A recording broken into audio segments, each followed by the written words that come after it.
खुदावंद यीशु मसीह के नाम में सारे साइमीन और नाजरीन को पास्टर मोहम्मद रफ़ीक सिद्दीकी का सलाम कबूल हो। हम assembly believer church Indira Nagar की ओर से आपको गुड फ्राइडे और ईस्टर की शुभकामनाएं देते हैं, मुबारकबाद देते हैं। खुदा आपको इन दिनों में अपनी कुर्बत इनायत करे, अपनी नज़दीकी दे और आप उसमें बढ़ सके। हम खुदावंद के सातों कलमों को कवर कर रहे हैं और आप एक एक करके सारे लोगों से इस कलमे को सुनेंगे, फ़र्क खादिमों से। और मैं पहला कलमा आपके साथ में आज बांटना चाहता हूं, जिसका जो हवाला है लूका रसूल की इंजील उसका 23 बाब और उसकी 34वीं आयत में खुदावंद यीशु मसीह जब सलीब पर लटकाए गए थे तो इस तरीके से फरमाते हैं, यीशु ने कहा, ऐ बाप, इनको मुआफ़ कर, क्योंकि ये नहीं जानते कि ये क्या करते हैं। और उन्होंने उसके कपड़ों के हिस्से किए और उन पर पूरा डाला। यहाँ पर लिखा हुआ है खुदावंद के कलाम में कि यीशु मसीह दुआ कर रहे हैं। और यीशु मसीह किसके लिए दुआ कर रहे हैं? यीशु मसीह उन लोगों के लिए दुआ कर रहे हैं जिन्होंने उनको सताया है, उनको कोड़े मारे हैं, उनके मुंह पे थूका है, उनके कपड़े बांटे हैं, उनकी बेहुरमती करी है, उनको चाबुक मारी है, उनके साथ बदसलूकी की है। और सलीब पर जाने के बाद ये पहला काम है जो खुदावंद यीशु मसीह कर रहे हैं। और मालूम है वो क्या कर रहे हैं? वो जो कुछ कर रहे हैं उसको दरमियानी की दुआ कह सकते हैं, मीडिएशन की दुआ कह सकते हैं। खुदावंद यीशु मसीह इस दुनिया में इसीलिए आए कि मेरे और आपके रिश्ते को खुदा से बेहतर कराए, मेरे और आपके संबंध को, मेरे और आपके ताल्लुकात को खुदा से बेहतर कराए। और इस नशिस्त में वो ये वाला काम कर रहे थे। जब हम खुदा के कलाम में पढ़ते हैं तो मत्ती रसूल की इंजील उसके 5 बाब की 9वीं आयत में इस तरीके से मुंदर्ज है कि मुबारक है वो जो सुलह कराते हैं, क्योंकि वो खुदा के फर्जंद कहलाएंगे। खुदा की बागे अदन से ये मर्जी रही कि वो बनी नौ इंसान से अपना संबंध अच्छा कर ले, अपने ताल्लुकात उसके बेहतर हो जाएं। जो गुनाह के सबब से आदम और खुदा के बीच में दीवार आ गई थी, उसको ढाने के लिए खुदावंद यीशु मसीह आए थे। और अब इस समय सलीब के ऊपर खुदावंद यीशु मसीह वही काम कर रहे हैं। पर उससे पहले जब यीशु मसीह इस दुनिया में एक जिस्म को इख्तियार करके आते हैं, जैसा हजरत पौलुस इब्रानियों के खत में लिखते हैं कि खुदावंद ने उसके लिए एक जिस्म तैयार किया। खुदा ने अपने लिए एक जिस्म तैयार किया, उस जिस्म में खुदा इंसान बन करके आया और उसने बनीनो इंसानों को बताया कि वो मेल कराने आया है, वो सुलह कराने के लिए आया है। और इसलिए 10 बाब की 8वीं 9वीं आयत में जब इब्रानियों में आप पढ़ते तो लिखा है, वो खुदा से कहता है, वो लोग कहता है कि देख मैं आ गया हूं कि तेरी मर्जी को पूरा करूं। हजरत पौलुस पहले तिमुथियुस की 2 बाब की 4वीं 5वीं आयत में लिखते हैं कि आदमियों और खुदा के बीच में सिर्फ एक ही मीडिएटर है, एक ही दरमियानी है, यीशु। आपको बताएं, खुदावंद यीशु मसीह मेरे और खुदा के बीच में, आपके और खुदा के बीच में दरमियानी बनकर के आए। और अब जब वो सलीब पर हैं तो वो दुआ कर रहे हैं मेरे और आपके हक में, ताकि हम और आप हलाक ना हो बल्कि खुदा की बरकत को हासिल कर सकें। और इसलिए उनके मुंह लबे मुबारक से निकला हुआ ये जो पहला कलमा है, उनका ऐ बाप, इन्हें माफ कर, क्योंकि ये नहीं जानते ये क्या करते हैं। आपको बताएं, खुदा बार बार गुस्सा होता रहा बनी नौ इंसानों पर। और हम पढ़ते हैं कि जब खुदावंद लोगों को असीरी से छुड़ा करके ला रहा था, जब वो मिस्र में गुलाम थे, गुलामी से छुड़ा करके ला रहा था, तो बार बार वो लोग उससे जद्दोजहद करते, बातचीत करते, उसकी बगावत करते। और तब एक जगह खुदा बहुत गुस्से हो जाते और कहते हैं कि मैं इन्हें हलाक कर डालूंगा। और हजरत मूसा आकर के बीच में खड़े होते हैं और कहते हैं, अगर तू उनको हलाक करना चाहता है तो मेरे नाम को जिंदगी की हयात की किताब में से मेरे नाम को काट दे। क्यों? क्योंकि मैं उनके बगैर नहीं जाऊंगा। यहां पर वो उस काम को कर रहे हैं। और खुदावंद इंसान और अपने बीच में एक दरमियानी चाहता था जो लोगों के हक में दुआ करे। और 22-30 में हम यह स्केल में पढ़ते हैं जहां पर लिखा है कि मैंने बनी नौ इंसानों में एक शख्स को ढूंढना चाहा जो रखने में खड़ा हो, जो गैप में खड़ा हो और शहर के लिए दुआ करे कि मुझे उन्हें हलाक ना करना पड़े, पर कोई नहीं मिला। आपको बताएं, इस बीच वाली जगह पर कोई नहीं आना चाहता जहां पर दो लोग झगड़ रहे हैं बीच बचाव करने के लिए, क्योंकि उसमें जोखिम है, उसमें खतरा है, उसमें आप पिट जाएंगे, उसमें आपको नुकसान उठाना पड़ेगा। पर मैं खुदा का शुक्र करता हूं कि खुदावंद के कलाम में लिखा है, जब आप 53 अध्याय बाब को पढ़ेंगे, यशायाह में तो लिखा है, अपनी जान का दुख उठाकर मेरा खादिम बहुतेरों को रास्तबाज ठहराएगा। और वो दुआ कर रहे हैं कि खुदावंद ये गुनाह उन पर मत लगा, उन्हें रास्तबाज ठहरा। आपको बताएं, ये वाला काम खुदावंद यीशु मसीह ने सलीब के ऊपर मरने की जाकदनी की हालत में किया। और बहुत से लोगों के लिए वो उस समय मगफिरत की दुआ कर रहे हैं, वो दरमियानी दुआ कर रहे हैं। और तब खुदावंद के कलाम में लिखा हुआ है, जब आप इफिसियों को पढ़ेंगे और दूसरे बाब की पहली और दूसरी आयत में कि गुनाह ने हमको हमारे खुदा से अलग कर दिया था, 59 अध्याय 59 बाब उसकी पहली दूसरी आयत को यशाया में पढ़ेंगे तो लिखा तुमको तुम्हारे गुनाह ने तुम्हारे खुदा से अलग कर दिया। और खुदावंद यीशु मसीह आए और इस वाले काम से उन्होंने उस दीवार को जो हमारे और खुदा के दरमियान थी ढा दिया, ताकि मेरा और आपका मेल हो जाए, मेरे और आपका खुदावंद से सुलह हो जाए। इस तरीके से खुदावंद के कलाम में लिखा है इफिसियों उसका दूसरा बाब और उसकी 12वीं आयत से पढ़ूंगा, जहां पर इस तरीके से लिखा हुआ है, अगले जमाने में मसीह से जुदा और इजराइल की सल्तनत से खारिज और वायदे के अहदों से नावाकिफ और नाउमीद और दुनिया में खुदा से जुदा थे, मगर तुम जो पहले दूर थे अब मसीह यीशु में यीशु के खून के सबब से नजदीक हो गए हो, क्योंकि वही हमारी सुलह है जिसने दोनों को एक कर लिया और जुदाई की दीवार को जो बीच में थी ढा दिया, ये कह करके कि ऐ बाप इन्हें माफ कर, क्योंकि ये नहीं जानते ये क्या करते हैं। और खुदावंद के लोगों, आज भी खुदावंद यीशु मसीह रोमियो 8:34 में और 7:15 में 7:25 में इब्रानियों में लिखा है, आज भी वो मेरे और आपके लिए दुआ करता है ताकि हम खुदा से सुलह कर लें। और वो कहता है बाप इन्हें माफ कर दे, ये नहीं जानते ये क्या करते हैं। आज भी अगर आप खुदा से जुदा हैं तो दुआ करिए। और आपके हक में यीशु मसीह ने सलीब पर दुआ करी थी कि ऐ बाप इन्हें माफ कर, क्योंकि ये नहीं जानते क्या करते हैं। खुदा आपको इस गुड फ्राइडे पर बरकत दे और आप उससे जुदा ना हो पर आप उससे जुड़ जाएं, उससे सुलह कर लें। May God bless you. खुदा आपको बरकत दे।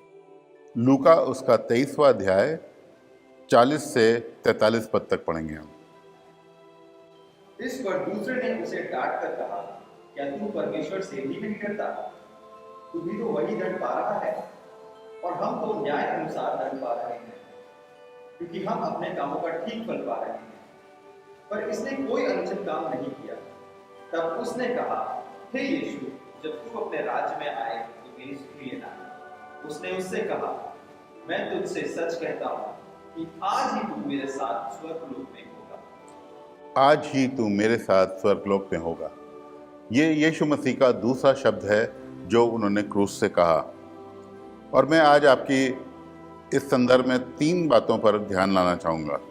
पहली चीज़ है यीशु मसीह का अधिकार। यीशु मसीह परमेश्वर के पुत्र थे। उनको परमेश्वर ने इस संसार में भेजा था ताकि वो अपना कीमती खून बहाकर मेरे और आपके लिए एक मार्ग तैयार कर सकें, एक रास्ता तैयार कर सकें, एक दरवाज़ा खोल सकें ताकि मेरा और आपका उद्धार हो सके, कि पापी लोगों के पाप क्षमा हो सकें। और उनको ये अधिकार दिया था, उन्होंने, परमेश्वर ने, पिता ने ये अधिकार यीशु मसीह को दिया था कि वो पापों को क्षमा कर सकें। और इसलिए उस अधिकार को इस्तेमाल करते हुए यीशु मसीह इस व्यक्ति से बोलते हैं जो किसी तरीके का अपराधी था।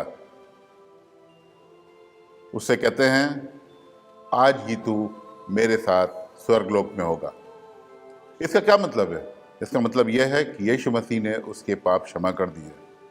उसने जो कुछ भी अपराध किए थे उसको क्षमा कर दिया। और ये अधिकार यीशु मसीह को ही था और यीशु मसीह को ही है। प्रियो, इस संसार में और कोई दूसरा रास्ता नहीं है, कोई दूसरा मार्ग नहीं है, कोई दूसरा व्यक्ति नहीं है जिसको ये अधिकार हो। और इसलिए यीशु मसीह को ये अधिकार था और इसलिए वो कहते हैं, I am the way, the truth and the life. मार्ग, सच्चाई और जीवन मैं ही हूँ। यूहन्ना 14:6। और यूहन्ना 11 और 25 में कहते हैं, I am the resurrection and the life. पुनरुत्थान और जीवन मैं ही हूं। और इस संसार में और कोई दूसरा व्यक्ति इस तरीके के क्लेम्स नहीं कर पाया। इस तरीके की अथॉरिटी से, इस तरीके के अधिकार से कोई नहीं कह सका कि मैं ही रास्ता हूं, मैं ही दरवाज़ा हूं, या मैं ही तरीका हूं कि परमेश्वर तक पहुंच सके। जो दूसरी चीज़ मैं आपके ध्यान में लाना चाहता हूं वो है यीशु मसीह की क्षमा।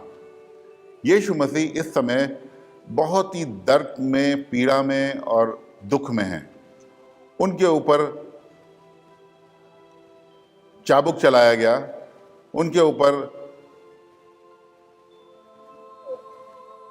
बहुत यातनाएं करी गईं और इस यातनाओं के द्वारा उनका शरीर बिल्कुल लहूलुहान है, वो बहुत दर्द में, बहुत पीड़ा में है। और इस तरीके की मौत जो है वो बहुत ही बुरे किस्म के क्रिमिनल्स को दी जाती थी, और इसलिए दी जाती थी ताकि लोग जो थे वो इससे डरें और आगे इस तरीके का अपराध ना करें। और यीशु मसीह को वही मौत दी गई मेरे और आपके खातिर। और यहाँ पर हम देखते हैं उस समय में भी, उस दशा में भी यीशु मसीह अपने बारे में नहीं सोच रहे हैं, लेकिन दूसरे के बारे में सोच रहे हैं। और क्या कर रहे हैं? वो दूसरे को क्षमा कर रहे हैं। तीसरी चीज मैं जिस पे आपका ध्यान लाना चाहूंगा वो है यीशु मसीह का निस्वार्थता। यीशु मसीह इस समय अपने बारे में उन्हें सोचना चाहिए था। उन्हें सोचना चाहिए था, अरे मेरे शरीर कितना मुझे पीड़ा दे रहा है, मुझे कितना दर्द हो रहा है, कितनी तकलीफ हो रही है। इस खुदगर्ज जिंदगी दुनिया में हर आदमी आजकल अपने बारे में सोचता है, लेकिन ना तो यीशु मसीह ने अपने बारे में सोचा और ना ही वो हमको ये सिखाता है कि हम अपने बारे में सोचें। यीशु मसीह हमारे बारे में खुद सोचता है। और हमें किसके बारे में सोचना है? हमें परमेश्वर के राज और धर्म की खोज करनी है, और हमें अपने पड़ोसी का ध्यान रखना है, पड़ोसी के बारे में सोचना है, पड़ोसी से प्रेम करना है। यही यीशु मसीह ने बताया और यही सिखाया और यही उन्होंने प्रैक्टिस करी। यही उनके जीवन में यहाँ पर हम देखते हैं। तो 3 चीज़ें हैं जो हम लोग ने देखी। पहली चीज़ यीशु मसीह का अधिकार, यीशु मसीह की क्षमा और यीशु मसीह की निस्वार्थता। आइए हम लोग यीशु मसीह पर अपना ध्यान लगाएं और आज का दिन उसी पर ध्यान रखने का, उन्हीं के बारे में सोचने का है। और जो क्रूस पे उन्होंने हमारे लिए अपना खून बहाया और अपना जीवन का बलिदान हमारी खातिर दिया। जय मसीह। Praise the Lord. जय मसीह की। मैं खुदा का शुक्र करता हूँ आज के इस दिन के लिए, जो खुदा के कलाम से उस कलमे को बोलने जा रहा हूँ जो खुदावन ने क्रूस पे टंगे हुए कहा। और तीसरा कलमा था, यीशु ने अपनी माता और उस चेले को जिससे वह प्रेम रखता था पास खड़े देखकर अपनी माता से कहा, हे नारी देख, ये तेरा पुत्र है। तब उस चेले से कहा, ये तेरी माता है। उसी समय से वह चेला उसे अपने घर ले गया।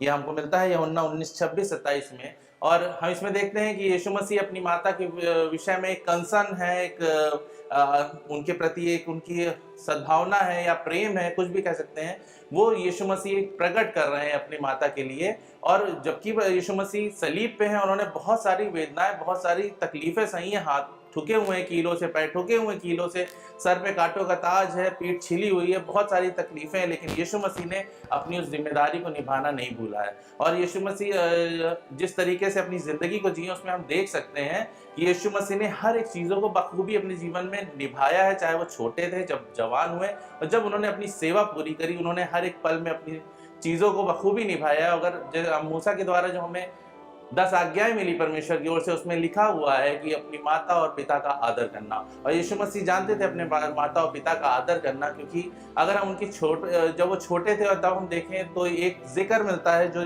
लूका में मिलेगा, आपका लूका 2:46 से मिलेगा। लिखा हुआ है वहां पे एक पर्व का समय था और यीशु मसीह लगभग 12 साल के हो चुके थे। और नियत पर्व के अनुसार जब प्रतिवर्ष वो पर्व में यरूशलेम जाया करते थे उसके पिता और माता। और वो एक समय आया कि जब यीशु मसीह 12 साल की उम्र में उनके साथ में वहां जाते हैं, लेकिन वहां पे वो वापस नहीं आ पाते, वो वहीं रह जाते हैं। और एक दिन का पड़ाव बीत जाता है, तब उसकी माता ढूंढना शुरू करती है और वापस आते हैं तो 3 दिन बीत चुके होते हैं। और लिखा हुआ है वहां पे, तब वे उसे देखकर, लूका 2:48, तब वे उसे देखकर चकित हुए। उसकी माता ने उससे कहा, हे पुत्र, तूने हमसे क्यों ऐसा व्यवहार किया? देख, तेरा पिता और मैं कुढ़ते हुए तुझे ढूंढते आए। वो कुढ़ रहे थे, अरे मेरा बच्चा कहाँ रह गया। वो लोग तो इसलिए परेशान हो रहे थे, लेकिन यीशु मसीह ने आगे कहा, उसने उनसे कहा, तुम मुझे क्यों ढूंढते हो?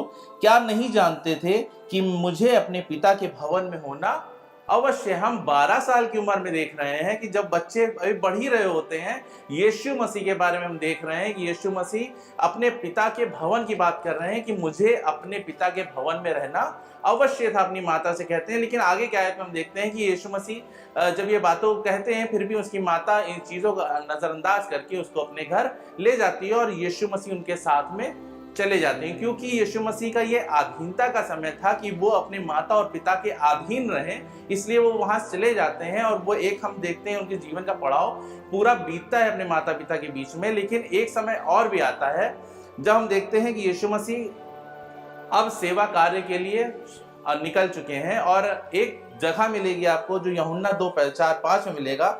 ये जगह थी काना का गलील का काना, ये काना गलील। वहां पे लिखा हुआ है कि जब दाखरस घट गया, अभी यीशु मसीह वहां पे अपनी माता के साथ में, अपने भाइयों के साथ में, और कुछ चेले भी उनके साथ में हैं। और माता कहती है जब दाखरस घट गया तो ये लिखा है, तो यीशु की माता ने उससे कहा कि उनके पास दाखरस नहीं रहा। ये चौथे पद में लिखा हुआ है, यीशु ने उससे कहा, हे महिला, मुझे तुझसे क्या काम, अभी मेरा समय नहीं आया है। एक समय था जब अधीनता में था परमेश्वर और अपनी माता का कहना मान रहा था, लेकिन अब एक समय है जब यीशु मसीह कह रहा है अपनी माता से, हे महिला, मुझे तुझसे क्या काम, क्योंकि मेरा अभी समय नहीं आया है। अब ये कौन सा, अगर हम लोग अपनी माता से अगर हम इस तरीके से व्यवहार से बात करते हैं तो शायद वो नाराज हो जाएगी, लेकिन यीशु मसीह की माता को मालूम था कि वो क्या बातें कर रहा है। और आगे के वचन में लिखा हुआ है कि उसने अपने सेवकों से कहा कि जैसा ये कहे वैसा ही तुम करना।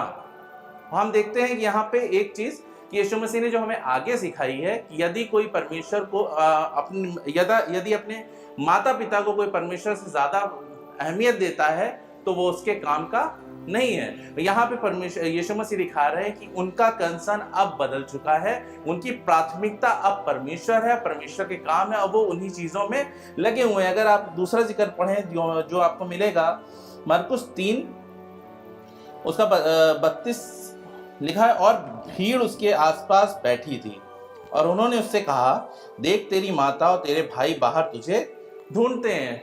भीड़ एक है, यीशु मसीह के जो आसपास बैठी हुई है, वहां पे उसके माता और भाई आकर उनको ढूंढ रहे हैं। और वहां पे लिखा हुआ है फिर आगे, उसने उन्हें उत्तर दिया कि मेरी माता और मेरा भाई कौन है। एक प्रश्न पूछ रहा है परमेश्वर, यीशु मसीह पूछ रहा है लोगों से कि मेरा भाई और मेरी माता कौन है, जबकि उसके भाई और बहन भाई और माता बाहर खड़े हुए हैं द्वार पे। लेकिन वो आगे कहता है, और उन पर जो उसके आसपास बैठे थे दृष्टि करके कहा, देखो मेरी माता और मेरे भाई ये हैं, क्योंकि जो कोई परमेश्वर की इच्छा पर चले वही मेरा भाई और बहन और माता है। परमेश्वर यीशु मसीह ने कहा जो कोई परमेश्वर की इच्छा पर चले। यीशु मसीह ने एक वक्त था जो अधीनता में अपनी माता पिता के बिताया था, अब यीशु मसीह परमेश्वर के काम को कर रहा है, और जो कोई परमेश्वर के काम में उसके साथ में है या उसके पीछे चल रहा है वो उसका माता भाई और बहन, यीशु मसीह ने कहा। क्योंकि हम देखते हैं अगर प्राथमिकता हम किसी और चीज को देने लगते हैं या परमेश्वर के काम से बढ़ के किसी और चीज को देने लगते हैं तो यीशु मसीह के योग्य हम नहीं ठहरते हैं।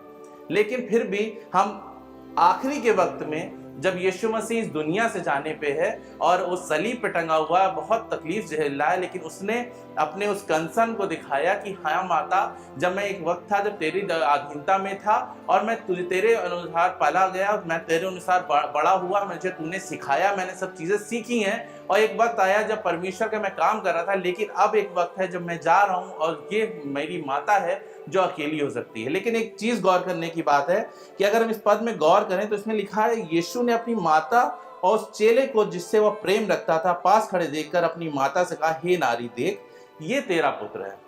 ये कौन सी बात है?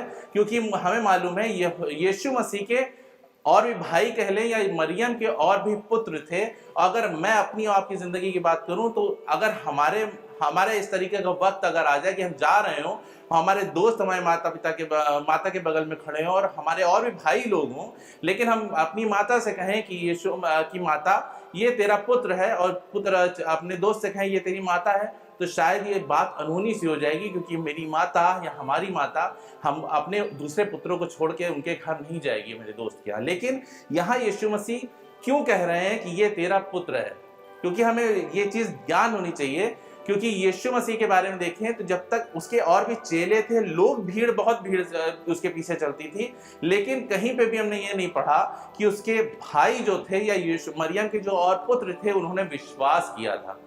और जब यीशु मसीह को मालूम था कि वो जिस दुनिया से चला जाएगा और माता अगर अपने उन्हीं पुत्रों के पास जाएगी तो शायद वो माता रो रही होगी, उसके पुत्र उसको संतावना नहीं दे पा रहे होंगे, उसको संभाल नहीं पा रहे होंगे, या यीशु मसीह जब पुनर्जन्म लेंगे, जब उठ जाएंगे पुनरुत्थान करके, तब वो उनको वो बता नहीं पाएंगे और समझा नहीं पाएंगे। लोग जिस तरीके की बातें कर रहे हैं उन्हीं बातों में रह जाएगी। इसलिए यीशु मसीह ने कहा अपने चेले से कि ये तेरी माता और ये तेरा पुत्र है, और वो उस माता को लेके अपने घर चला गया, क्योंकि उसको विश्वास था कि जब ये मेरे चेलों के साथ रहेगी जिनको मैंने शिक्षाएं दी हैं, तो ये मेरी माता भी उन चीज़ों को ग्रहण करेगी। और हम आगे के पदों में देखेंगे कि जब लिखा है कि यीशु मसीह अपने भाई यूहन्ना से मिलने जाते हैं और फिर वो विश्वास करना धीरे धीरे शुरू कर देते हैं। और केवल इतना ही नहीं यीशु मसीह ने किया कि केवल अपनी माता का कंसर्न किया है। अगर हम इसके यूहन्ना के 17वें अध्याय को देखें तो उसने सबसे पहले अपने लिए एक महायाजकीय प्रार्थना करी है, फिर उसने अपने चेलों के लिए प्रार्थना करी है, उसके बाद में उसने अपने उन विश्वास करने वालों के लिए जो उसकी वेधशाला के लिखा है नहीं थे, लिखा है उनके लिए प्रार्थना करी, जो चेलों के सुसमाचार से विश्वास करेंगे उनके लिए भी प्रार्थना करी कि जिस तरीके से पिता मैं तुझ में था वैसे ही ये भी तुझ में हो, और वैसी चीजें सब चीजें हो सकें जैसे परमेश्वर के कलाम के मुताबिक परमेश्वर ने सिखाई थी। और परमेश्वर हम सभी का कंसर्न करता है। लेकिन यहाँ पे गौर करने की बात है कि जब वो यीशु मसीह, तो पिता ने यीशु मसीह की माता बना के मरियम को भेजा, तो आखिर में यीशु मसीह ने भी माता को नहीं छोड़ा, जबकि वो तकलीफ में था, लेकिन उसने अपनी तकलीफों को दरकिनार किया और उसने अपनी माता का ख्याल किया। खुदा बाप आप सबको इस वचन से, इस कलमे से आशीष दे, इसके पढ़े जाने और सुने जाने पे आशीष दे, यीशु के नाम आमीन। जय मसीह की। यीशु मसीह के लबे मुबारक से निकला चौथा कलमा, ये आपको मिलेगा मत्ती 27 उसके 46वें पद में, और ये आपको मिलेगा मरकुस 15 उसके 34वें पद में भी आपको मिलेगा। मत्ती में ऐसा लिखा है, तीसरे पहर के निकट यीशु ने बड़े शब्द से पुकार कर कहा, एली एली लमा शबक्तनी, अर्थात हे मेरे परमेश्वर तूने मुझे क्यों छोड़ दिया। देखिए, अगर आप यीशु मसीह को जानते हैं और आप अपने आत्मिक जीवन को उसके साथ गुजारते आ रहे हैं, आप उसके साथ चलते आ रहे हैं, आप एक मसीही हैं, तो इस सवाल को आपने सुना होगा। पर एक अलग सवाल, एक अलग दृष्टिकोण को मैं आपके सामने आज रखना चाहता हूं, और वो सवाल यह है, वो दृष्टिकोण यह है कि क्या वाकई में यीशु मसीह को नहीं पता था कि उसके पिता ने उसको क्यों छोड़ दिया। देखिए, अनादिकाल से ये योजना परमेश्वर ने बना के रखी थी। उसने मनुष्य को बनाया, मनुष्य ने पाप किया, पाप इस संसार में आया, पाप फैलता गया, नूह के द्वारा उसने पूरे संसार को मिटा दिया, फिर से मनुष्य जाति की शुरुआत हुई, फिर से पाप फैला। पर लिखा है, अगर इफिसियों 3:11 में आप पढ़ेंगे तो आपको पता चलेगा कि ये जो उद्धार की योजना है, ये परमेश्वर यहोवा ने अनादिकाल से, इटर्निटी पास्ट से इस योजना को, इस प्लान को बना के रखा था। और अगर यीशु मसीह जो पुत्र है, वो त्रिएक परमेश्वर का हिस्सा है, हमेशा से पिता और पवित्र आत्मा के साथ रहा है, तो क्या उसको नहीं पता था कि आने वाले समय में ऐसा होगा कि पिता शायद उसको छोड़ दे। इस योजना को के अनुसार पिता उसकी संगति को छोड़ दे। देखिए, आप इस उदाहरण से इसको समझ सकते हैं। अगर मान लीजिए आपका ब्लड टेस्ट होना है ना, और आपको पता है कि आपको जाना है, आपको सुई लगने वाली है, सुई जब लगेगी तो आपको दर्द होगा, पर उस दर्द का एहसास कितना कष्टदायी है, कितना पेनफुल है, ये आपको तभी महसूस होगा जब वाकई में वो सुई आपको लगेगी। मान लीजिए आपने कोई एक बहुत बड़ा गहरा पाप किया है, आपने कानून को तोड़ा है, आपको सजा दी गई है कि भाई आपके हाथ काट दिए जाए। उदाहरण के तौर पे आपके हाथ काट दिए जाएं, आप डर जाएंगे। क्यों? क्योंकि आपको ये आप डरने लगेंगे कि जब मेरे हाथ काट दिए जाएंगे तो मुझे कितना दर्द महसूस होगा, है ना। पर आप सिर्फ उस दर्द के बारे में सोच ही सकते हैं। वाकई में वो दर्द कितना कष्टदायी होगा, कितना पेनफुल होगा, उस दर्द की क्या गहराई होगी, ये आपको तभी पता चलेगा जब वाकई में आपके हाथ काट दिए जाएंगे। भले ही यीशु मसीह को पता था कि ऐसा होने वाला है, पर वो दर्द उसको तभी महसूस हुआ जब यहोवा परमेश्वर ने, पिता परमेश्वर ने उसको छोड़ दिया। लिखा है ना, हमें पता है ना कि हम त्रिएक परमेश्वर की आराधना करते हैं। पिता, पुत्र, पवित्र आत्मा एक ही संगति में हमेशा से रहे। उन्होंने साथ मिलके शायद स्वर्गदूतों को रचा होगा, शायद साथ मिलके वो सब साथ में ही होंगे जब शायद शैतान ने उनका विरोध किया होगा। साथ में मिलके उन्होंने इंसानों की, संसार की रचना करी होगी। हर समय पुराने नियम को आप जब भी पढ़ते हैं, हमेशा परमेश्वर, त्रिएक परमेश्वर एक दूसरे की संगति में रहे हैं। पर ये वो समय है जब वाकई में यीशु मसीह, जो मनुष्य के रूप में जब इस दुनिया में आया, मनुष्य के रूप में उसने उस अलगाव को, उसने उस दूरी को महसूस किया। और उस क्षण में वो कहने लगा, हे परमेश्वर, तूने मुझे क्यों छोड़ दिया? है ना, उसके लिए बहुत ही कष्टदायक रहा होगा, है ना। उसने कोड़े खाए, उसने उस भारी क्रूस को अपने ऊपर उठाया, उसने कांटों का ताज पहना, उसको कोड़े मारे गए, उसके कपड़े फाड़ दिए गए, उसके ऊपर थूका गया, उसको भाला चुभोया गया, पर कुछ नहीं बोला उस क्षण में जब पिता परमेश्वर ने उसको छोड़ा। शायद ये वो दर्द था जो उन सारे दर्द से कई गुना बड़ा था। शायद वो दर्द तो वो सह सकता था, उन कोड़ों को तो वो सह सकता था, क्रूस को तो सह सकता था, उन कीलों को जो उसके बदन में ठोकी गई थी वो तो सह सकता था, पर अपने पिता के अलगाव को वो ना सहन कर पाया। और वो एक ऐसा क्षण था जब शायद मनुष्य के रूप में होके उसने वाकई में, है ना, उस मृत्यु को, या फिर हो सकता है मनुष्य जाति के लिए पाप के कारण जो अनंत मृत्यु उसको, मनुष्य को मिलने वाली थी, उस अनंत मृत्यु को, शायद नरक का एहसास उस समय उसने किया। क्या है नरक? है ना, जब मैं इस बात को कह रहा हूं तो ये सवाल मैं आपके सामने रखना चाहता हूं, क्या है नरक? है ना, दूसरा थिस्सलुनीकियों पहला अध्याय 8वें और 9वें पद में ऐसा लिखा है, और जो परमेश्वर को नहीं पहचानते और हमारे प्रभु यीशु के सुसमाचार को नहीं मानते, उनसे पलटा लेगा। वे प्रभु के सामने से और उसकी शक्ति के तेज से दूर होकर अनंत विनाश का दंड पाएंगे। कैसे दंड पाएंगे? वो प्रभु के सामने से और उसकी शक्ति के तेज से दूर होकर, परमेश्वर की उपस्थिति से दूर होकर अनंत विनाश का दंड पाएंगे। अनंत विनाश क्या है? हम परमेश्वर की उपस्थिति से दूर कर दिए जाएं, हम परमेश्वर की उपस्थिति से हटा दिए जाएं। हमें एक समय ऐसा आए जब हमें परमेश्वर की उपस्थिति हमारे नसीब में ना हो, है ना, हमारे लिए ना हो, और हम उस अलगाव को महसूस करें। यही अनंत मृत्यु है, यही नरक है। और फिर अगर हम मत्ती में वापस पढ़ते हैं, 27 अध्याय हमने 46वें पद को देखा था, हम 45वें पद को देख रहे हैं। लिखा है, दोपहर से लेकर तीसरे पहर तक उस सारे देश में अंधेरा छाया रहा। सारे देश में अंधेरा छाया रहा। क्या है अंधेरा? What is darkness? क्या है? The absence of light is darkness. जहां पे प्रकाश नहीं है, प्रकाश या उजियाले की अनुपस्थिति ही अंधेरा है ना। यही वो क्षण था जब पिता परमेश्वर संसार के पापों का फल यीशु मसीह को दे रहा था। यही वो क्षण था जब यीशु को हमारे लिए पाप ठहराया जा रहा था। यही वो क्षण था जब यीशु पिता से अलगाव को महसूस कर रहा था। और लिखा था, यही वो समय है जब उस सारे देश में अंधियारा छा गया। ये एक फिजिकल मैनिफेस्टेशन था कि शायद आने वाले समय में जब हम और आप शायद अगर यीशु में विश्वास ना करें, तो ये हमारे लिए है, ये अंधियारा हमारे लिए है। परमेश्वर की ज्योति हमसे दूर हो जाएगी और हम अंधियारे में हमेशा हमेशा के लिए रह जाएंगे।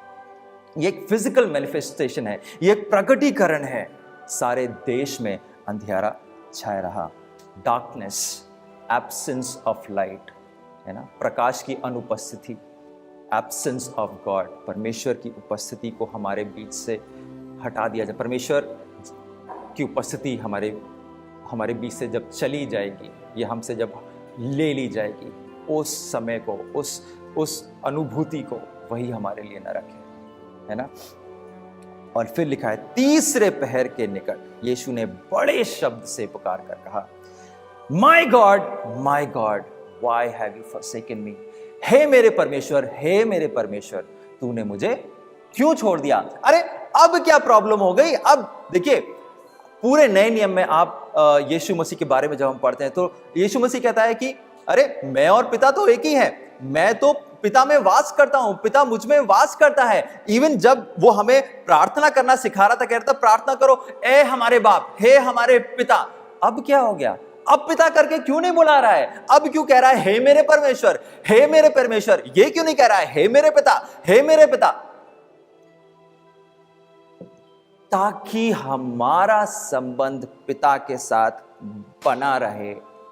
उसने अपना संबंध पिता के साथ तोड़ा, है ना, ताकि हमारा संबंध पिता के साथ बना रहे। देखिए ये बात मैं आपको बताना चाहता हूं, हम और आप अपने जीवन को जिस रीति से चाहे जी सकते हैं। अगर हम चाहे पाप में लिपटे रहना, हम इसका चुनाव कर सकते हैं, है ना। हम पाप में वापस जा सकते हैं, परमेश्वर की उपस्थिति से दूर जा सकते हैं, जो मर्जी आए कर सकते हैं। और अगर हमें रियलाइज होता है, अगर हमें पता चलता है कि अरे हम वाकई में पाप की गहराई में, पाप के बंधन में हैं और उड़ाऊ पुत्र की तरह अगर हम परमेश्वर पिता के पास वापस आते हैं, तो हम पाएंगे कि जिस तरीके से पिता बाहें फैलाकर उड़ाऊ पुत्र का इंतजार करता था, वैसे ही पिता परमेश्वर आज भी अपनी बाहें फैलाकर हमारा इंतजार कर रहा होगा। हमारा स्वागत वो अपनी बाहें फैलाकर करेगा। पर अगर परमेश्वर पिता हमसे दूर चला जाता है तो वो सबसे दर्दनाक है हमारे लिए। जिस दिन पिता हमसे दूर होगा वो हमारे लिए सबसे दर्दनाक होगा। वो दर्द और वो कष्ट शायद हम सहन नहीं कर पाएंगे। परमेश्वर से अलगाव, उसकी उपस्थिति से दूर जाना, शायद हम उस चीज को सहन नहीं कर पाएंगे।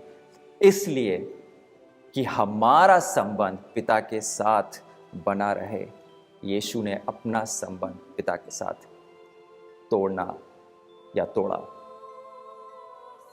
हम और आप इस स्थिति में नहीं होना चाहेंगे। मैं और आप इस स्थिति में नहीं होना चाहेंगे। परमेश्वर नहीं चाहता है कि हम और आप इस स्थिति में हों, और इसीलिए परमेश्वर पिता ने अपने इकलौते पुत्र को भेजा ताकि हम उस पर विश्वास करने के द्वारा हम उद्धार को पा सकें। उस पर विश्वास करने के द्वारा हम पिता के साथ अपने संबंध को बरकरार रखें। अपने जीवन में इस समय आप कहीं पे भी हैं, आइए हम पिता के पास वापस आएं। और मैं आपको ये निश्चित दिलाता हूं कि पिता अपनी बाहें फैलाकर आपका और हमारा स्वागत करेगा।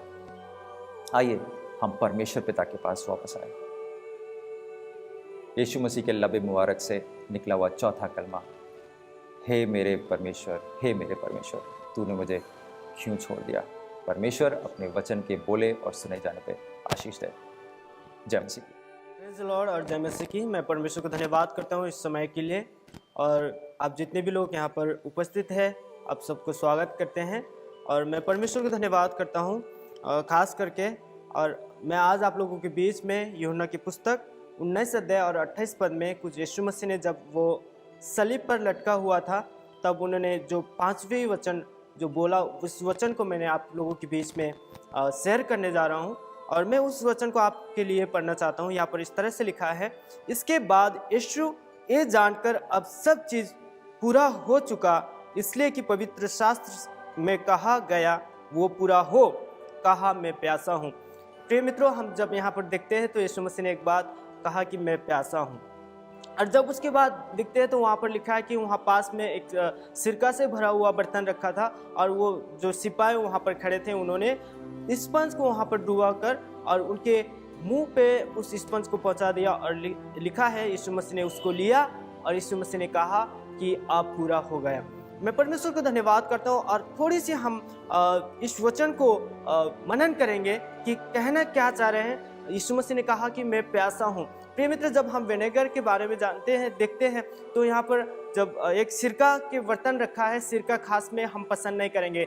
मान लीजिए उदाहरण के लिए आपको प्यास लग रहा है और आप जब प्यास लगेंगे तो आप कहेंगे कि मुझे पानी दो, और कोई आकर आपसे कहेगी ये तुम्हारे लिए सिरका रखा है, ये पी लो, अगर आपसे ये कहेंगे तो आप बिल्कुल नहीं पिएंगे क्योंकि वो खट्टा है, वो आपकी सेहत के लिए अच्छा नहीं है। लेकिन यीशु मसीह आप और हमसे क्या बताने चाहते हैं? और भजन संहिता की पुस्तक 69 अध्याय 69 चैप्टर और वर्स 21 में ऐसे लिखा है कि लोगों ने मेरे खाने के लिए इंद्रयान दिया और मेरी प्यासा बुझाने के लिए मुझे सिरका पिलाया। मैं प्रभु को धन्यवाद करता हूँ इस वचन के लिए। और यहाँ पर लिखा है कि यीशु मसीह के बारे में लिखा है, और आप दूसरी बाइबल में देखेंगे तो वहाँ पर लिखा है कि मेरे खाने में मुझे पित्त मिलाकर, यानी कि एक कड़वी चीज़ होता है और आप कभी भी पसंद नहीं करेंगे कि वो कड़वी चीज़ खाएं, लेकिन यीशु मसीह के बारे में लिखा है कि वो उसके खाने में उसको पित्त मिलाकर खिलाया। और आपको बताना चाहता हूँ कि खास में यीशु मसीह का खाना क्या है, यीशु मसीह की भोजन क्या है। बाइबल में जब हम देखते हैं तो बाइबल में लिखा है, यूहन्ना की पुस्तक 4 अध्याय 34 पद में लिखा है, यीशु मसीह ने एक बात कहा और यीशु ने उनसे कहा, मेरा भोजन यह है कि अपने भेजने वाले की इच्छा के अनुसार चलूं और उसका काम पूरा करूं। मैं परमेश्वर को धन्यवाद करता हूं, यीशु मसीह ने एक बात बहुत साफ, बहुत स्पष्ट तरीका से बता रहे हैं कि मेरा भोजन ये है कि जो मुझे भेजा है और उसके इच्छा के अनुसार चलूं और उसको पूरा करूं। प्रिय मित्र, वो जो भेजने वाले थे और जिसका इच्छा था, वो इच्छा इतना आसानी नहीं था, इतना इजी नहीं था कि हम उसको यीशु मसीह आसान से बहुत इजी से कर सके, बहुत सरलता से कर सके, लेकिन वो बहुत मुश्किल था। प्रिय मित्र, सिरका पीना बहुत मुश्किल था। और आपको बताना चाहता हूँ, जो बर्तन रखा है और जो बर्तन के अंदर जो सिरका रखा है वो आपको दिखाता है, वो मुझे दिखाता है। कई बार हम यही समझते हैं कि वो बर्तन को खाली करने नहीं चाहते। आप और हमारे अंदर जो कड़वी चीज़ है, जो खट्टा वाला चीज़ है, जो हमें खराब कर देता है, उसको खाली नहीं करने चाहते। फिर भी यीशु मसीह इस कंडीशन में आकर आप और हम देख सकते हैं कि यीशु मसीह वहाँ पर सलीब पर लटका हुआ है, उसको पीड़ा है, उसके साथ में बहुत बुराई किया गया है और फिर भी कह रहा है कि मैं प्यासा हूँ। किस लिए? वो सिरका के लिए प्यासा है। हाँ, आप कहेंगे कि आप सोचेंगे कि यीशु मसीह पानी के लिए प्यासा होगा, लेकिन ऐसा नहीं था। वो सिरका के लिए प्यासा था। वो सिरका ये था कि वो जो एक्चुअली में हम यूज करते हैं वो सिरका नहीं था। वो आप और हमारे अंदर जो गुनाह है, जो गलतियां हैं, जो खराबी है, जो बुराइयां हैं, वो सिरका के लिए यीशु मसीह कह रहा है कि मैं प्यासा हूँ। और यीशु मसीह कह रहा है कि तुम्हारे अंदर जो भी चीज़ें हैं उसके लिए मैं सलीब पर लटका हुआ हूँ, और अगर तुम उस चीज़ों को मेरे ऊपर दे दोगे तो तुम खाली होगे। और तुम जो बर्तन, जो उस जमाने में जो मिट्टी के बर्तन में जो सिरका रखा जाता था, और मिट्टी के बर्तन अगर हम देखा जाए बाइबल के हिसाब से तो वो मिट्टी के बर्तन आप और हम हैं। प्रिय मित्रों, जब तक हम यीशु मसीह इस बात को जानते हैं कि जब तक हम अपने अंदर के वो खटाईपन को खाली नहीं करेंगे तो हम उसकी महिमा से नहीं भर सकते हैं। लेकिन इसलिए यीशु चाहते हैं, इसलिए यीशु कह रहा है कि मैं प्यासा हूँ तुम्हारे लिए। और जो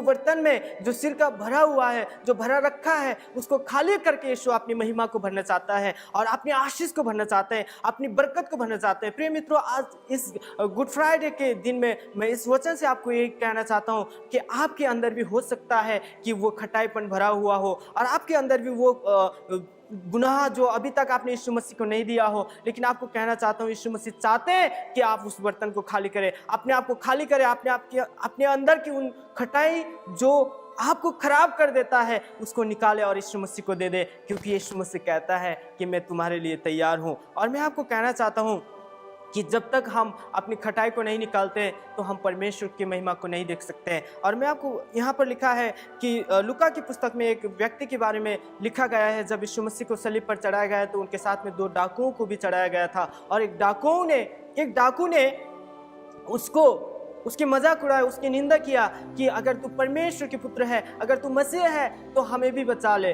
और वहाँ पर लिखा है, दूसरे जो डाकू था दूसरी ओर से उसने कहा, डांट कर कहा कि क्या तू परमेश्वर से नहीं डरता? और क्योंकि हमने तो गुनाह किया था, उसके अनुसार हमने उसका फल भोगा है और उसके फल हम पा रहे हैं, लेकिन ये तो निर्दोष था। और वहाँ पर लिखा है कि उस डाकू ने कहा, हे यीशु, जब आप अपने राज्य में आए तो तू मेरा सुधि लेना। और यीशु ने कहा कि लूका की पुस्तक 23 अध्याय और उसकी 43 पद में लिखा है, यीशु ने कहा कि सच, आज मैं सच सच तुमसे कहता हूँ कि आज ही के दिन तुम मेरे साथ स्वर्गलोक में होगा।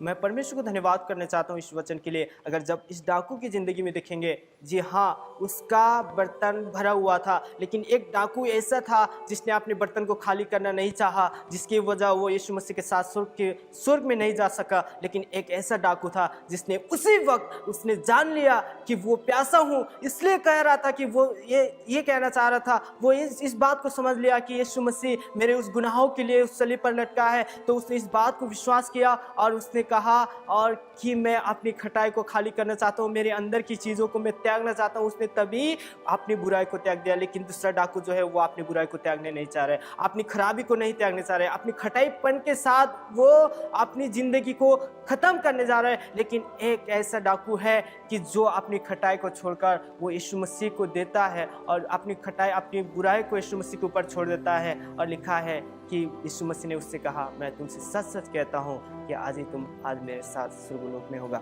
मैं परमेश्वर को धन्यवाद करता हूँ और मैं आज आपसे यही कहना चाहता हूँ, दुनिया में बहुत से ऐसे लोग हैं जो बहुत अच्छी चीज़ें ले लेते हैं, लेकिन जो खटाई होता है, जो खराब होता है, वो कोई किसी को पसंद नहीं है। अगर आपके अंदर भी खटाई है, आपके अंदर भी बुराई है, तो हो सकता है दुनिया के लोग आपको पसंद ना करें, दुनिया के लोग आपको अच्छा ना कहें, आपके बारे में बुराई करें। लेकिन आपको बताना चाहता हूँ, हमारे पास आज उस सलीब पर लटका हुआ यीशु मसीह कह रहा है, मैं तुम्हारे लिए प्यासा हूँ, मैं तुम्हें अच्छा समझता हूँ, मैं तुम्हारे लिए बरकत लेकर आया हूँ। हो सकता है दुनिया के लोग आपको एक्सेप्ट ना करें, लेकिन यीशु मसीह आपको स्वीकार करने के लिए तैयार है। इसलिए वो आप और मेरे लिए कह रहा है कि मैं तुम्हारे लिए प्यासा हूँ। मैं आज की वचन से कहना चाहता हूँ कि यीशु मसीह आप और हमारे लिए प्यासा है। लेकिन क्या आप और हम उस बर्तन को खाली करने चाहते हैं जिस बर्तन के लिए यीशु मसीह कह रहा है कि उस खटाई को खाली करके मुझे दो और उसको मैं अपनी महिमा से भरना चाहता हूँ। मैं परमेश्वर को धन्यवाद करता हूँ इस वचन के लिए और प्रभु आपको इस वचन से सबको आशीष दे। Praise the Lord. प्रभु यीशु मसीह के लबे मुबारक से निकला छठवां कलमा पूरा हुआ। यह हमें देखने को मिलता है यूहन्ना की एक पुस्तक उसके 19वें अध्याय उसके 30वें पद में। वहाँ पे लिखा हुआ है, जब यीशु ने सिरका लिया तो कहा पूरा हुआ और सिर झुकाकर प्राण त्याग दिए। हम देखते हैं यहाँ पे यीशु मसीह सलीब पर टंगा हुआ है, उसके पूरे शरीर में घाव ही घाव हैं, उसके शरीर का बहुत सारा खून जो है वो निकल चुका है और वो सलीब पर टंगा हुआ है। उसके आखिरी शब्द, इससे पहले कि वो आसमान में जाए, अपने पिता के पास जाए, उसके आखिरी शब्द हैं कि पूरा हुआ। जब आप और मैं इस हिस्से को देखते हैं तो आप सोच सकते हैं कि यीशु मसीह काफ़ी दुखी है। यहाँ पर यीशु मसीह बहुत पीड़ा में, हाँ वो पीड़ा में है, हाँ वो दुखी है, लेकिन उसके अंदर एक खुशी भी है इस बात की कि जो परमेश्वर ने उसको कार्य दिया था, जो उसके पिता ने उसको कार्य दिया था, वो करने पाया, उसको उसने पूरा कर दिया। जब हम देखते हैं, जब मैं ये वाला हिस्सा पढ़ता हूँ कि पूरा हुआ, तो मैं सोचने लगा कि क्या आखिर पूरा क्या हुआ। तो जब मैंने बाइबल पढ़ा और जब मैंने थोड़ी सी स्टडी करी तो मुझे पता चला कि यीशु मसीह कह रहा है कि जो कार्य मुझे दिए गए थे वो पूरे हुए, जो उसके बारे में भविष्यवाणियाँ करी गई थी वो सब पूरी हुई। और आज के दिन में हम दो भविष्यवाणियाँ ऐसी देखेंगे जो यीशु मसीह ने पूरी करी। उत्पत्ति उसके 3 अध्याय और 15 पद में लिखा हुआ है, मैं तेरे वंश और इस स्त्री के वंश के बीच में बैर उत्पन्न करूंगा, वो तेरे सिर को कुचलेगा और तू उसकी एड़ी को डसेगा। आदम और हवा बहुत आराम से रह रहे हैं, बहुत शांति से रह रहे हैं अदन की वाटिका में। तभी एक दिन सांप आता है, उनको फुसलाता है और वो फल खिला देता है। जब परमेश्वर को ये वाली बात पता चलती है तो परमेश्वर बहुत नाराज होता है और सांप को ये श्राप देता है और कहता है, मैं तेरे वंश को और इस स्त्री के वंश के बीच में बैर उत्पन्न करूंगा, वो तेरे सिर को कुचलेगा और तू उसकी एड़ी को डसेगा। शैतान समझ नहीं पाया कि किसके बारे में बात हो रही थी। असल में बात हो रही थी यीशु मसीह के बारे में, और शैतान समझा कि ये हाबिल के बारे में बात हो रही है, लेकिन ये बात हो रही है यहाँ पर यीशु मसीह के बारे में। तो ये हम देखते हैं कि परमेश्वर कह रहा है कि जो भविष्यवाणी, यीशु मसीह कह रहा है कि जो भविष्यवाणी मेरे पिता ने जगत की उत्पत्ति जब करी थी, उस समय में करी थी, वो पूरा हुआ। आइए हम दूसरे भविष्यवाणी की ओर चलते हैं। ये आपको मिलेगी यशाया उसका 53 अध्याय और उसके 4 और 5 पद में यहाँ पे लिखा है कि निश्चय उसने हमारे रोगों को सह लिया और हमारे ही दुखों को उठा लिया, तो भी हमने उसे परमेश्वर का मारा कूटा और दुर्दशा में पड़ा हुआ समझा। परंतु वो हमारे ही अपराधों के कारण घायल किया गया, वो हमारे अधर्म के कामों के कारण कुचला गया, हमारी ही शांति के लिए उस पर ताड़ना पड़ी कि उसके कोड़े खाने से हम चंगे हो जाएं। आप देख रहे हैं यशाया ये पास्ट टेंस में लिख रहा है, लेकिन असल में ये है भविष्यवाणी। और ये कह रहा है कि एक दिन ऐसा आएगा कि वो हमारे रोगों को सह लेगा। वो कह रहा है कि एक दिन ऐसा आएगा कि वो हमारे दुखों को उठा लेगा। एक दिन ऐसा आएगा कि वो हमारे अधर्म के कामों के कारण कुचला जाएगा। और एक दिन आया जब यीशु मसीह ने ये सब कुछ पूरा करके दिखा दिया। पुराने नियम में जब कभी पाप होता था तो बैलों की बलि दी जाती थी, बकरों की बलि दी जाती थी, जानवरों की बलि दी जाती थी। लेकिन परमेश्वर ने देखा कि इन सब की बलियों से मनुष्य का उद्धार नहीं हो पा रहा है, उसके पाप बढ़ते ही जा रहे हैं। तो उसने अंत में ये निर्णय किया कि मैं अपने एकलौते पुत्र को भेजूंगा।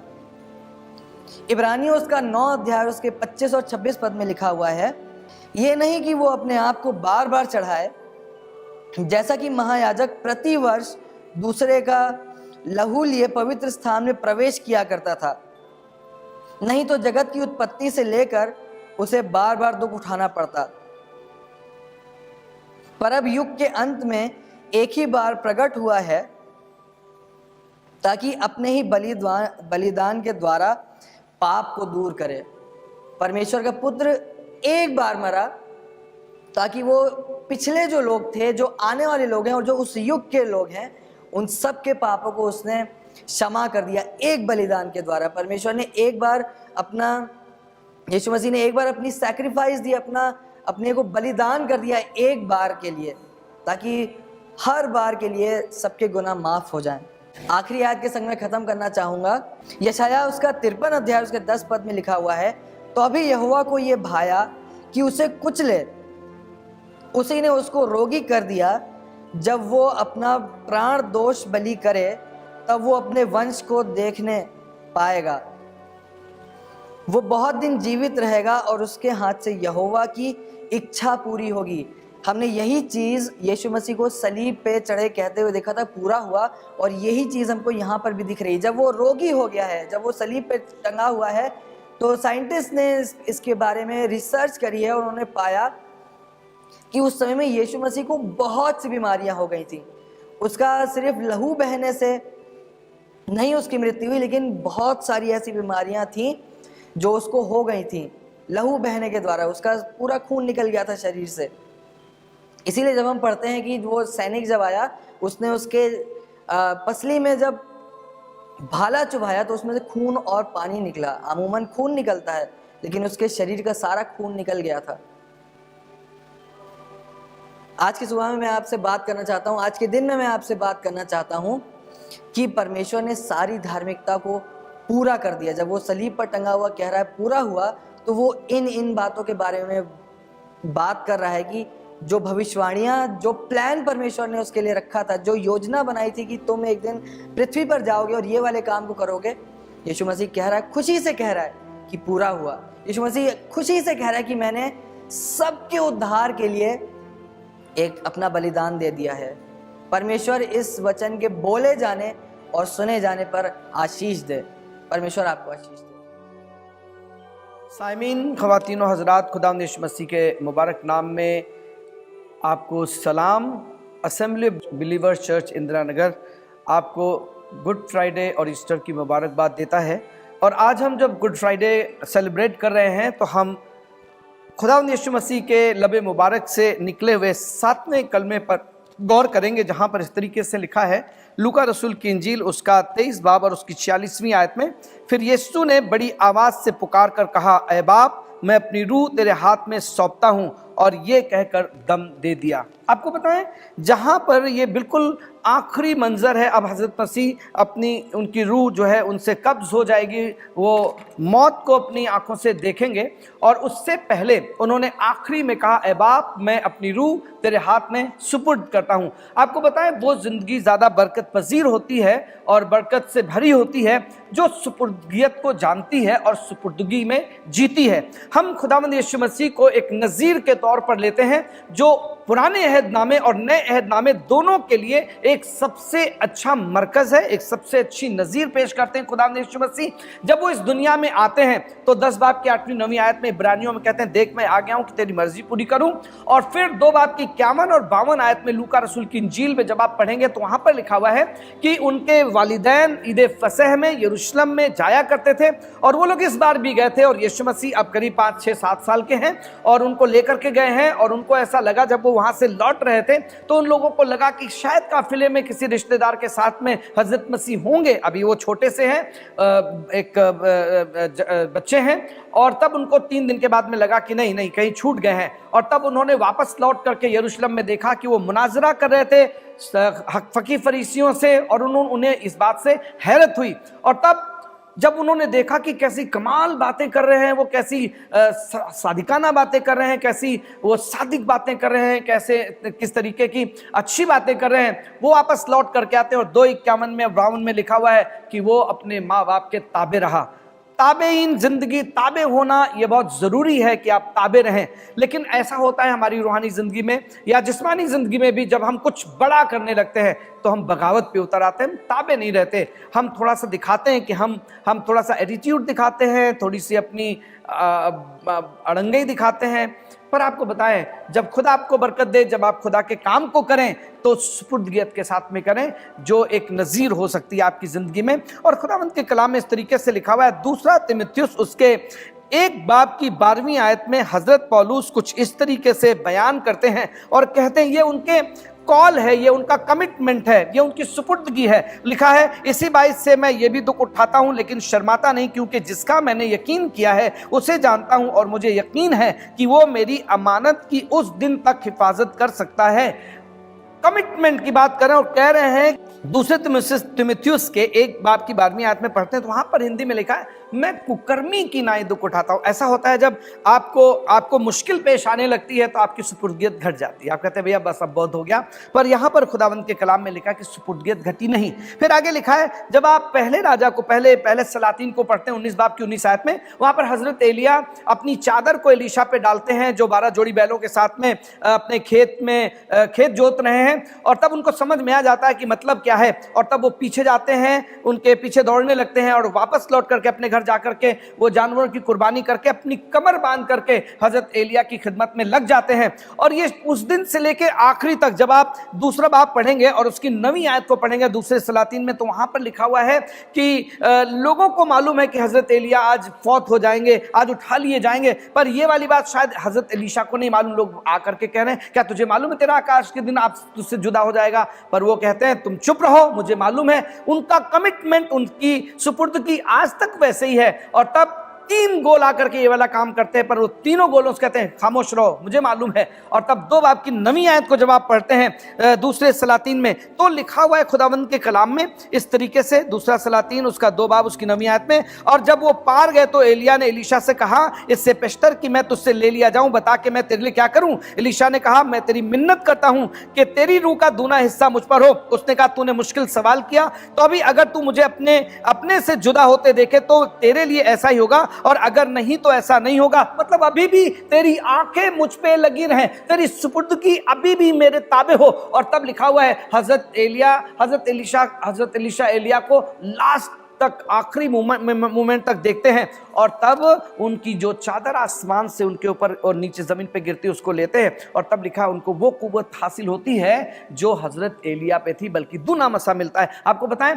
हमें तब तक बरकत नहीं मिलेगी जब तक हम सुपुर्द नहीं होंगे। और जब यीशु मसीह ने ये वाली चीज करी कि मैं अपनी रूह तेरे हाथ में सुपुर्द करता हूं, तो फिलिपियों के 2 बाब की 9वीं 10वीं आयत में इस तरीके से लिखा है, इसलिए उसे वो नाम बख्शा गया जो सब नामों में आला है, और जो कुछ आसमान में है, जमीन पर है, है और जमीन के नीचे है, वो उसके नाम पर घुटना टेकें। आपकी सुपुर्दगियत आपको बरकत पजीर करती है, आपकी सुपुर्दगियत आपको एलिवेट करती है। आखिरी बात के साथ खत्म करूंगा। पहला पत्रस उसके दूसरे बाब की 21 आयत में इस तरीके से लिखा हुआ, जब आप पढ़ेंगे 2 बाब की 23 आयत को पढ़ूंगा।